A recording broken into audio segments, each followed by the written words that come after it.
आप देख रहे हैं खबर प्लस 100। हम आपको ले चलते हैं भिवंडी शहर के निजामपुरा महानगर पालिका के सामने आनंद डी के चौक, जहां पर आज कांग्रेस पार्टी की ओर से राहुल गांधी के भारत जोड़ो न्याय यात्रा की सभा का आयोजन किया गया था। कांग्रेस के नेता राहुल गांधी की भारत जोड़ो न्याय यात्रा का हजारों लोगों की तादाद के साथ पालघर से होते हुए शिलार गांव के रास्ते से भिवंडी के महानगर पालिका के सामने पहुंचा। अपने विराट सभा में कांग्रेस नेता राहुल गांधी ने भाजपा के ऊपर गंभीर आरोप लगाते हुए कहा कि चुनावी बॉन्ड दुनिया की सबसे बड़ी जबरन वसूली है और उसी पैसे से भाजपा ने महाराष्ट्र में शिवसेना और राष्ट्रवादी कांग्रेस पार्टी में फूट डाली है और कई दिग्गज नेताओं को ईडी का डर दिखाकर भाजपा में शामिल किया है। प्रधानमंत्री नरेंद्र मोदी ने देश में बहुत बड़े पैमाने पर भ्रष्टाचार किया है। इलेक्टोरल बॉन्ड भाजपा का सबसे बड़ा घोटाला साबित होगा। देश में नोटबंदी और जीएसटी लागू करने से अर्थव्यवस्था चौपट हो गई है। भाजपा देश में हिंदू और मुसलमान को लड़ाने का काम कर रही है। कांग्रेस के नेता राहुल गांधी ने नरेंद्र मोदी पर आरोप लगाते हुए कहा, ईडी, सीबीआई, इलेक्टोरल बॉन्ड के पैसों से भाजपा ने सभी जांच एजेंसियों को अपने अधीन कर रखा है। सीबीआई और ईडी एजेंसियां जांच नहीं बल्कि बीजेपी के लिए पैसा इकट्ठा कर रही हैं। उन्होंने ये भी दृढ़ विश्वास व्यक्त करते हुए कहा कि देश की जनता इस लुटेरी भाजपा को लोकसभा चुनाव में सबक सिखाएगी। इस यात्रा के दौरान कांग्रेस के नेता राहुल गांधी ने आवाम के सामने यह विश्वास दिलाया कि हमारी सरकार आए तो गरीबों का कर्ज माफ होगा, किसानों को एमएसपी मिलेगी और पावर लूम उद्योग सहित छोटे लघु उद्योग धंधों को बढ़ावा दिया जाएगा। ऐसा आश्वासन आम जनता के सामने कांग्रेस के नेता राहुल गांधी ने दिया। ब्यूरो रिपोर्ट, शाबान शेख।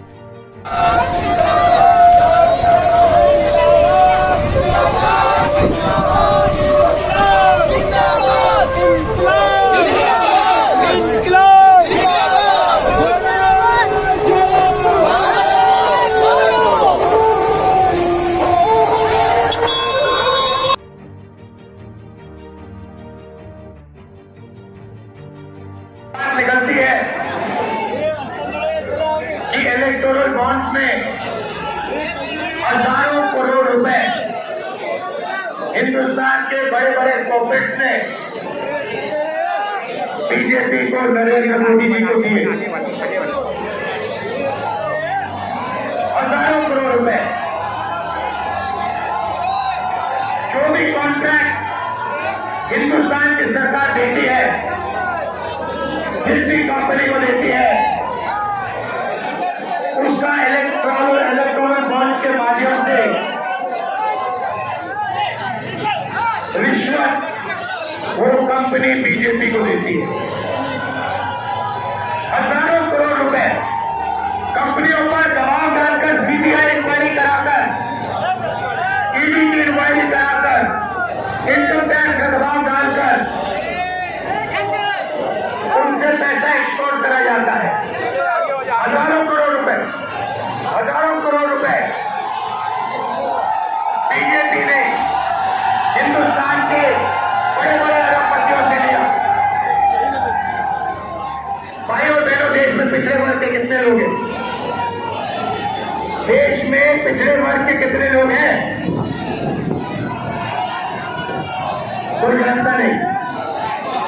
20% नहीं है भाई, फिर से बोलो, 20 नहीं है, 30 भी नहीं है,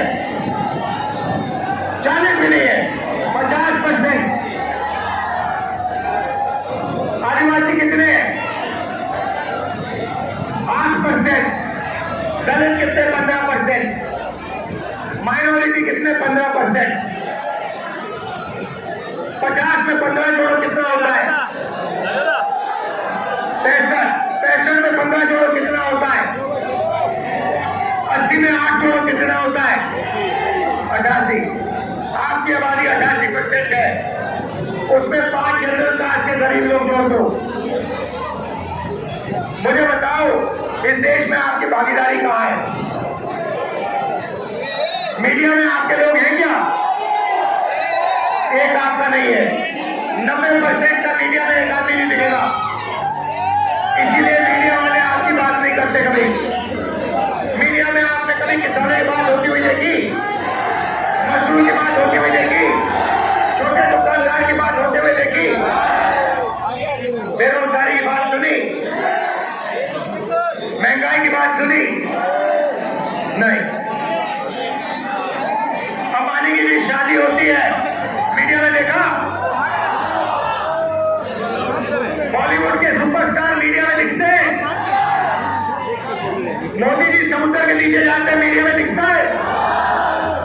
मोदी जी कहते हैं थाली बजाओ, मीडिया में दिखता है। मोदी जी कहते हैं सेलफोन की लाइट जलाओ, दिखता है। क्यों? क्योंकि आपके तो वहां कोई है ही नहीं, मीडिया में आपका कोई नहीं। हिंदुस्तान की 200 सबसे बड़ी कंपनियों की लिस्ट निकालो, मालिकों की लिस्ट निकालो, उसमें 90% का कोई नहीं। मुझे नाम दे दो पिछड़े वर्ग का, दलित का, आदिवासी का, एक नाम दे दो जो हिंदुस्तान की सबसे बड़ी 200 कंपनी का मालिक है। मुझे नाम दे दो, कोई है ही नहीं। सरकार की बात करें, 90 लोग हिंदुस्तान की सरकार चलाते हैं, पूरा का पूरा बजट को बांटते हैं। उनमें से बता दो, 90 में से बता दो पिछड़े वर्ग के कितने, ओबीसी कितने? 3। 100 रुपए अगर हिंदुस्तान की सरकार खर्च करती है, ओबीसी वर्ग के अफसर 5 रुपए का निर्णय लेते हैं। दलित 3, 100 रुपए खर्च होते हैं, दलित अफसर 1 रुपए का निर्णय लेता है 100 रुपए में से। और आदिवासी 100 रुपए खर्च होते हैं तो 10 पैसे का निर्णय लेता है। प्राइवेट अस्पतालों के मालिक की लिस्ट निकालो, वहां 90% का कोई नहीं। प्राइवेट स्कूल कॉलेज की लिस्ट निकालो, वहां 90% का कोई नहीं। तो आप लोग हो कहां? आप लोग मजदूरी करते हो। ये जो फ्लाईओवर बनाए ना, ये 90% ने बनाया है। ये जो सड़क बनी है, ये 90% ने बनाया है। मगर इसका जो पैसा बना है वो 5% के बैंक अकाउंट में गया है। ये हिंदुस्तान की सच्चाई है। इसलिए हमने न्याय शब्द भारत छोड़ो यात्रा में लगा दिया।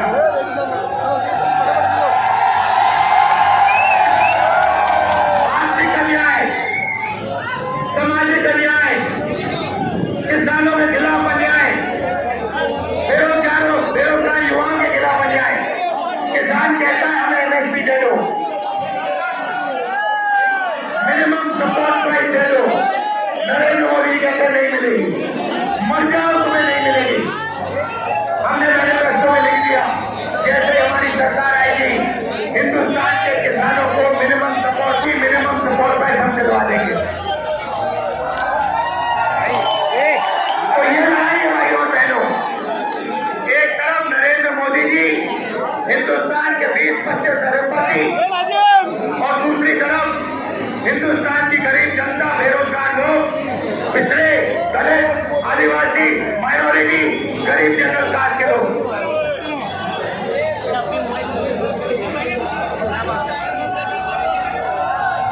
यहाँ पे उत्तरों की आबादी है।